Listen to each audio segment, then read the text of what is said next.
Acho que uma semana, foi sábado passado, se não me engano, que a Gazeta publicou uma matéria interessante comparando o preço que o governo do estado havia pago no repelente e o preço que a Prefeitura da Serra havia pago no mesmo produto com o mesmo princípio, né?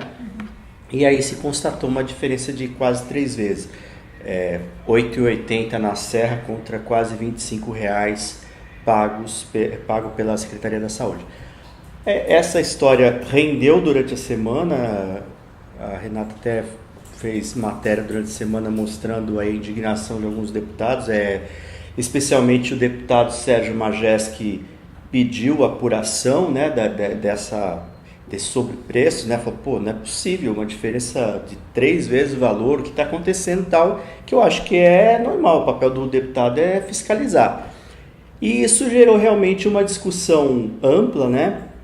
E eu até fiz essa pergunta aqui pro Neto, eu falei assim, se eles estão comprando repelente desse jeito, imagine os outros medicamentos vamos registrar aqui, lembrar aqui, que o orçamento da CESA 2016 são 2 bi, o orçamento é 2 bi 400, não é isso? 2 bilhões e 400.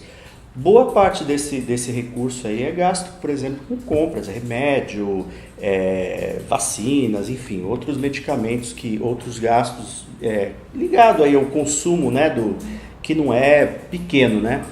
Então a gente fica imaginando, né, como será que foram comprados os outros produtos, outros serviços, né, inclusive, né, como eles estão fazendo.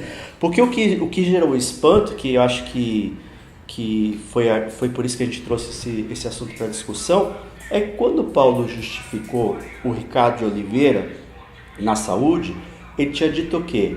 Ele não é da área de saúde, não é médico, não é nada, mas ele é um craque na gestão. E ele repetia, o problema da saúde é gestão. Não é isso, né? O problema da saúde é gestão, mas parece que não resolveu, né?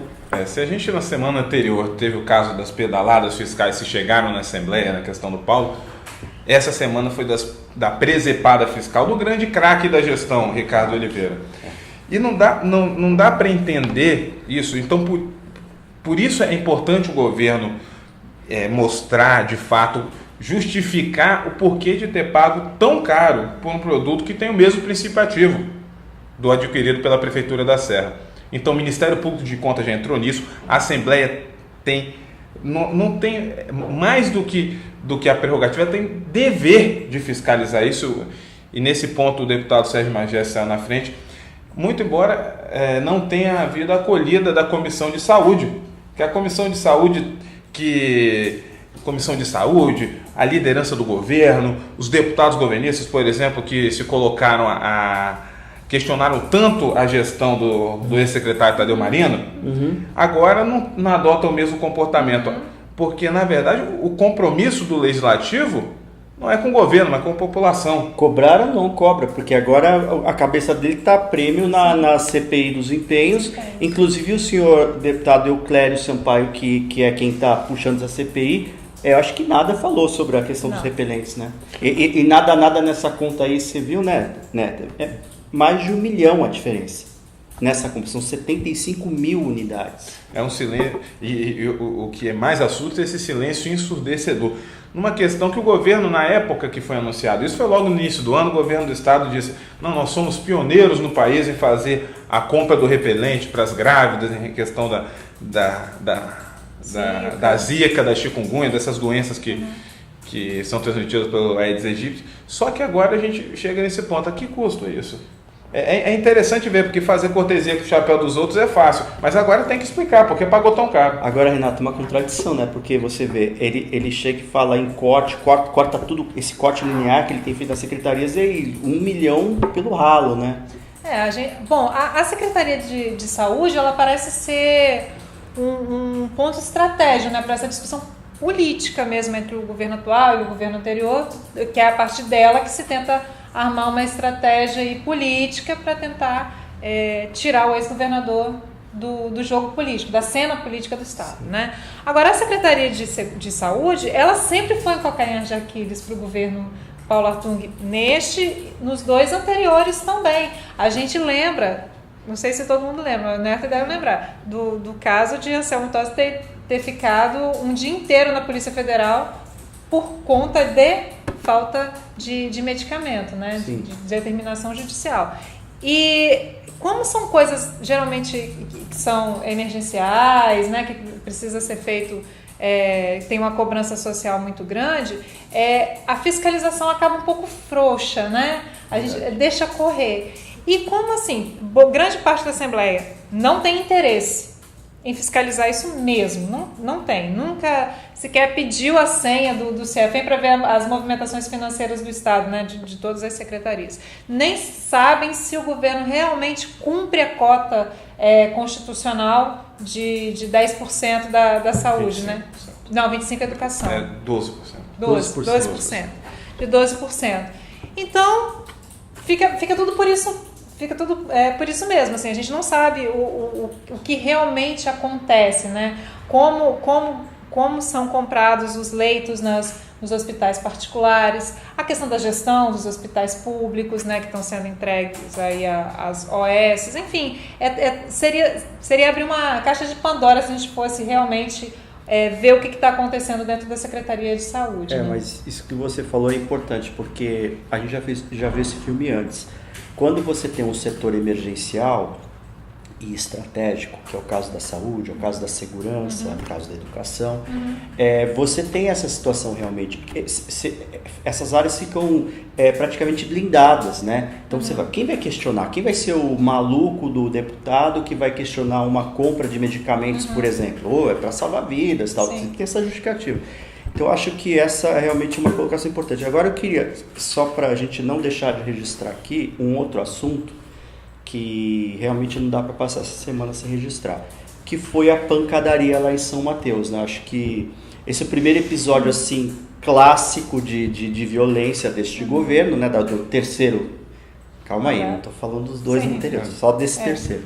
Eu acho que é o primeiro caso clássico que a gente teve algumas situações que o governo acabou evitando entrar em confronto. Você teve a ocupação da SEDU pelos camponeses, né? A gente teve isso recentemente, depois do Palácio Anchieta, e nesses 2 episódios o governo parece que tinha uma preocupação muito grande de não partir para o enfrentamento.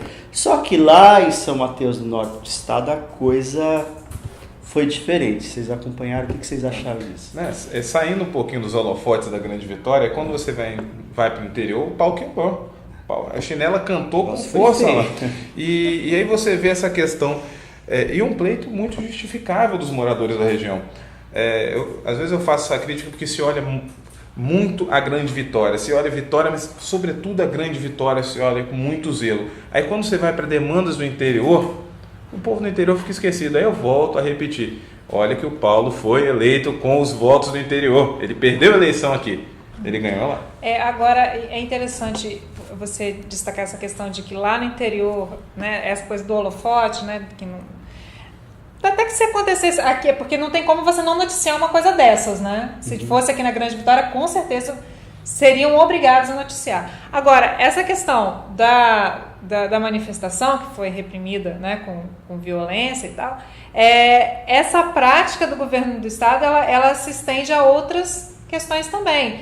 A ocupação do Conde de Linhares, que ficou completamente fora de noticiário, né? Da Superintendência de São Mateus, inclusive, ficou também fora do noticiário. Quer dizer, o governo tem a impressão, né? O governo ainda tem uma visão um pouco retrógrada da comunicação, achando que se a coisa está acontecendo lá no interior, ninguém vai saber. Hoje em dia isso não existe. Agora sim, falando dessa coisa da questão do isolamento, que é exatamente isso que ela está falando, hoje em dia isso não existe mais. Tanto que, olha só, só para situar quem não acompanhou isso, né, era a questão, a demanda reivindicada, a conclusão da ES 315, que liga Boa Esperança a São Mateus, que é um trecho de 65 quilômetros, e que parte dele começou a ser asfaltado no governo anterior, e quando o Paulo assumiu, no pacote de corte linear, cortou essa obra, parou e ficou lá do jeito que está, que é uma via estratégica para o escoamento de produtos daquela região. Você tem muitas comunidades de agricultores, você tem comunidades quilombolas e tem uma população toda que depende, inclusive porque você vai ver saúde, que a gente estava falando agora, a referência é São Mateus, é o Roberto Silvares. Então você está lá, mulher grávida, uma situação de emergência, você vai precisar sim pegar essa via, que parte continua estrada de chão e só o trecho que é asfaltado ainda do governo passado. Agora eu estou falando tudo, só situando isso para falar dessa questão que a Renata colocou. Você vê que eram 500 pessoas mobilizadas no protesto. E as pessoas sabiam que o Paulo estava para ir na inauguração do lançamento do primeiro veículo da Volare, que fica ali pertinho de onde foi o protesto. Teria que passar por ali, né? Teria que passar por ali. Então, estrategicamente, você vê como as pessoas estão articuladas. Estrategicamente, eles fizeram o protesto, inclusive, para chamar a atenção do governador, porque quem é que solta o dinheiro para fazer a obra? Agora, mais cara de pau foi o Arthur, que foi lá na quarta-feira fazer o lançamento do novo veículo, acho que chama, como chama? Uma super van lá. E falou assim, comentando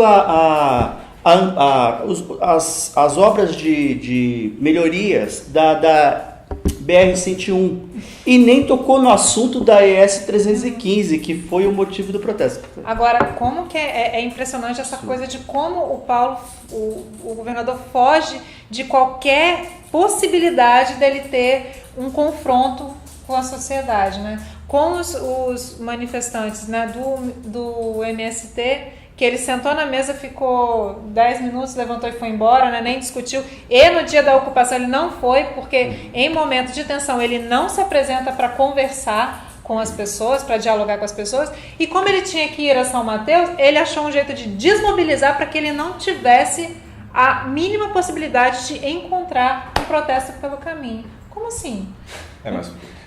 Mas isso explica uma coisa, porque apesar das restrições que a gente faz nas pesquisas da Futura, elas indicaram que o governo não é essa Coca-Cola toda. Ele enfrenta uma questão de popularidade.